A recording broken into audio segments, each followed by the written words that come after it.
Charlotte, on est ici au Parlement fédéral, c'est ton lieu de travail. Alors présente-toi en quelques mots, qui es-tu, d'où viens-tu et que fais-tu?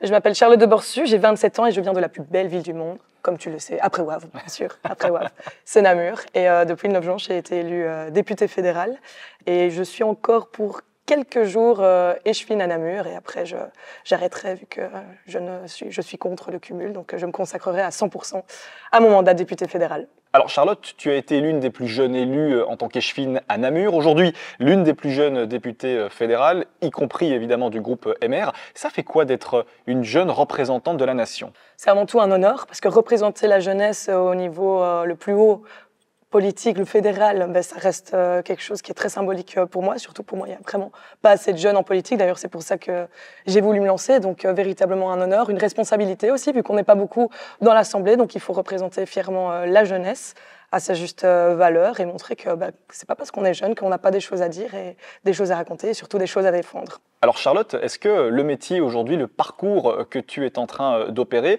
était quelque chose que tu avais prévu étant enfant? C'était quoi ton métier de rêve? Est-ce que c'était la politique? Alors pas du tout, c'était pas du tout mon métier de rêve parce que figure-toi que mon métier de rêve, moi, c'était être journaliste. Voilà. Les chiens font pas des chats. Moi, j'ai un papa et un oncle qui sont dans le journalisme depuis quelques années, un nom de famille un peu connu pour certains.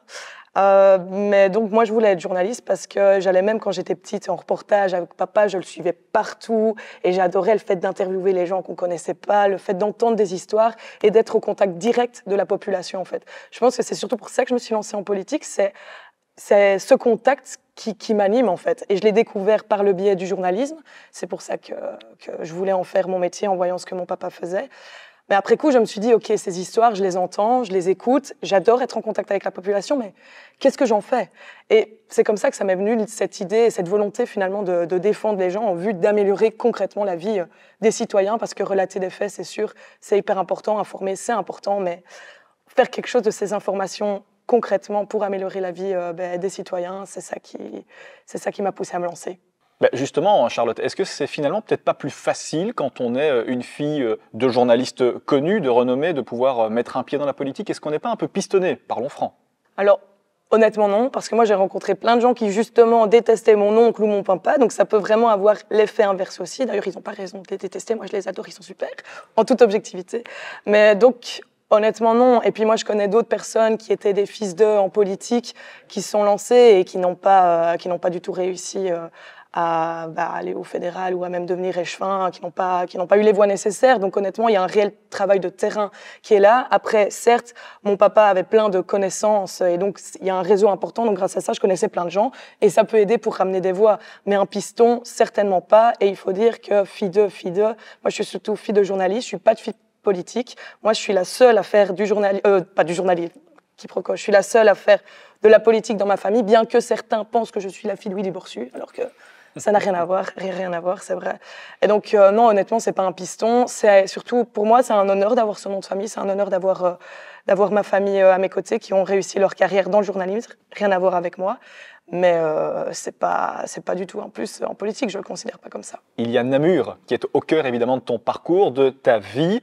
En quoi est-ce que la capitale de la Wallonie t'a forgé? Et puis, tu l'as dit, tu vas bientôt quitter tes fonctions d'échevine. Est-ce que c'est pas un peu un déchirement? C'est des éléments hyper importants pour moi que tu soulignes ici. C'est clair que quitter Namur, c'est un déchirement parce que la base de tout, c'est que j'aime ma ville et que c'est pour ça que je me suis aussi lancée en politique parce que j'aime les Namurois, j'aime faire bouger les choses pour ma ville que j'aime. J'y suis née, j'y mourrai certainement. Et donc voilà, à concours de circonstances, je me suis mise en politique et j'ai été élue échevine de ma ville. Ça a été un honneur. 6 ans, alors que j'avais que 21 ans, c'était un peu fou. Il n'y a pas beaucoup de gens qui y croyaient. Il y a beaucoup de gens qui croyaient que j'allais démissionner assez vite parce qu'être échevin dans une grande ville, c'est à temps plein, ça demande du temps et j'avais même pas encore fini mes études. Donc, c'est sûr que c'était délicat, mais j'ai fait le choix de m'engager à fond pour ma ville et j'ai réussi quand même mes études sur le côté aussi, avec grande distinction. Voilà, je suis fière, je le dis quand même. Bravo, merci. Mais enfin bref, quoi qu'il en soit, c'est sûr que ces 6 ans de ma vie, j'avais 21 ans, j'en ai aujourd'hui 27. Je vais quitter dans quelques jours. Dire que c'est pas un déchirement, c'est faux. Je reste profondément attachée à ma ville et c'est les Namurois qui me portent. Et en fait, il y en a plein qui me disent, mais Charlotte, tu quittes Namur. Mais enfin non, t'es fou, quoi. Je quitte pas Namur. Je représente les Namurois de ma ville, de ma province, que je porte à Bruxelles. Leurs préoccupations, je les porte et donc ils restent ma priorité. Namur reste ma priorité. Charlotte, c'est nickel, grand merci. Courage évidemment dans tes fonctions de députée. Et puis je pense qu'aujourd'hui, on est jeudi, c'est un jour particulier à la Chambre. Et donc tu vas nous expliquer en quoi c'est le jour phare de la semaine. Allez, let's go. Allez, je te suis, c'est parti.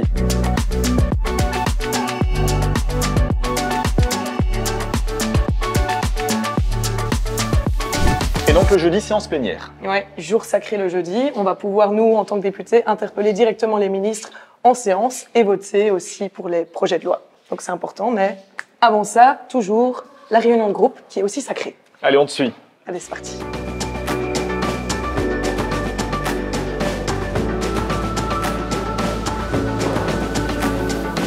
Meneer de Eerste Minister, en tant que jeune député, je peux le dire, j'ai été évidemment profondément choquée par les propos du pape. Entre autres, un en particulier, la femme reste une femme, c'est moche une femme qui fait l'homme. J'imagine que je dois avoir bien l'air moche aux yeux du pape en ce moment même, vu qu'à l'époque, devant cette tribune, il n'y avait que les hommes qui pouvaient défiler. Et je n'aurais certainement pas droit à l'avortement si le pape était notre Premier ministre. Heureusement, ce n'est pas le cas. Et jamais je n'aimerais que la religion s'immisce dans la gestion de l'État. Vu la polémique que ça soulève, notre groupe estime urgent l'inscription de la neutralité de l'État dans la Constitution. On tient également à rappeler toute l'importance de la défense des droits des femmes. C'est pour cette raison que nous réaffirmons notre volonté de remettre sur la table des négociations le prolongement du délai pour l'avortement. Merci.